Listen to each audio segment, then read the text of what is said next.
Donald Trump has faced a series of legal and political setbacks in recent years. Many of the cases and lawsuits involving him have not gone in his favor, highlighting a pattern of challenges and defeats. The perception of Trump's political dominance is something that can be questioned and countered, as recent events have shown. One figure who has been particularly effective in challenging him is California Governor Gavin Newsom, who recently achieved a significant win that even Trump had to acknowledge. Before we discuss this major development, please take a moment to like this video and subscribe to our channel. Your support really helps us continue our work. Now, let's take a look at the recent move by Gavin Newsom that has been seen as a major setback for Donald Trump, along with a bit of the lighthearted exchange that took place on social media today. Newsom trolls bone spurs in Chief Trump for military suck-up. Governor Gavin Newsom mocked Donald Trump's draft-dodging history after the president told the U.S. Navy he'd love to have their jobs. The California governor's press office took to X on Tuesday to jokingly brand the commander-in-chief the Bone Spurs chief after Trump gave a rambling military address earlier that day. "You are winners. Oh, I'd love to have your job," the president told troops aboard the USS George Washington aircraft carrier off the coast of Japan. The press office also shared a screenshot of a headline detailing how Trump avoided the Vietnam draft.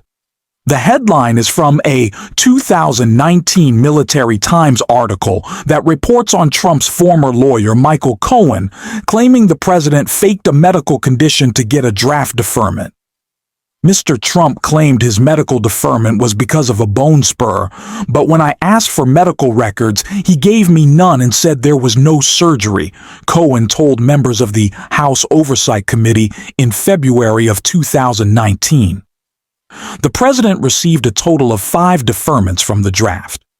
According to the New York Times, 4 came when he was a college student, and the 5th was granted in 1968 after he had received a diagnosis of bone spurs in his heels, which is a buildup of calcium.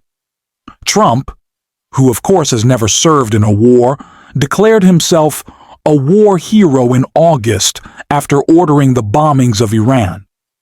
The president's pat on the back came seconds after giving the same distinguished title to Israel's prime minister and internationally recognized war criminal Benjamin Netanyahu. Gavin Newsom has been openly calling out Donald Trump, and many believe that holding him accountable in this way is important. There's often a narrative that portrays Republicans as the tough or dominant party, and Trump as an unshakable leader. But in reality, the image of strength he projects can be challenged, and should be. Despite his attempts to assert control, Trump's influence depends largely on people giving in or assuming he can't be opposed. That simply isn't the case. Recent examples, including major media and corporate pushback, show that when people stand firm, they can make a difference. This is exactly what Democrats should continue doing, especially amid the current government shutdown, as Gavin Newsom recently emphasized before Trump was ultimately forced to acknowledge a political defeat. Experienced 388% increase. 388% increase. That's what this whole government shutdown's about. To have the backs of tens of millions of Americans that are going to face unprecedented increase in their health care costs. We're living in a state with 6.4% uninsured. I want to contrast that, for example, in relationship to Prop 50. Greg Abbott, I believe the last time, you can quote me, but with an asterisk, the last time I checked, their uninsured rate was 16.7%. It's a taker state that takes more federal money and still provides less. 16.7% uninsured rate. California was at 6.4%. First state to provide universal health care regardless of pre-existing conditions, ability to pay, and regardless of your status. And then we run right into this brick wall with these subsidies. And the impacts are outsized for the state of California. because of the number of people that rely, disproportionate number in our state, that rely on these subsidies. So you saw, and we've put out charts on the Bronze Plan at Blue Shield and others. I mean, these are jaw-dropping increases, and those notices are going to go out. They went out, and we were pretty candid about it. Congress and the president have not been able to agree, and as a consequence, the premium increases are going to skyrocket. And so we're doing all we can to continue to support our leaders in Congress, House and Senate, to hold the line on behalf of Californians and the American people to support those subsidies. Not only support them in the short run, but support extending those subsidies beyond November of 2026. This discussion is really about health care and compassion. Many argue that Republican policies are designed in ways that allow ordinary people to feel unnecessary hardship, and that's deeply concerning. For example, Congress approved a $6 billion emergency fund for SNAP benefits, yet those funds aren't being used. The Department of Agriculture has told states and local governments they can't distribute the aid, and the question is, why? Critics believe it's a political tactic meant to make people lose faith in the government's ability to help them. But that's not what government should be about. It should serve people, ensuring that families don't go hungry, not prioritizing corporate subsidies. There's been debate over what people on food assistance programs should be allowed to buy, but ultimately, the goal should be simple: making sure people in America have enough to eat. If someone wants to use their benefits to buy a treat like cookies or soda, that shouldn't be a controversy. The priority is that they have food on the table. That's the humane position, and it's the one gaining more support. This growing momentum is also part of the reason why Donald Trump has tried to reshape political strategies and limit Gavin Newsom's ability to respond in California. Efforts that don't seem to be succeeding, as Republicans and Trump now appear to be acknowledging defeat on this front. California Republicans retreat as anti-Prop 50 campaign collapses. Opponents of the Democratic gerrymander started casting blame for defeat at the ballot.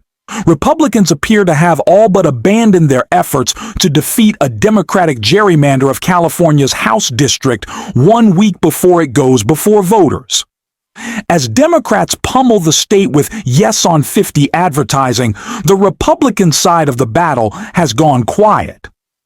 Major GOP donors and party leaders have effectively vanished from the front lines. The biggest funder of the campaign to defeat Prop 50, Charles Bunker Jr., has not contributed any significant cash to the cause in weeks.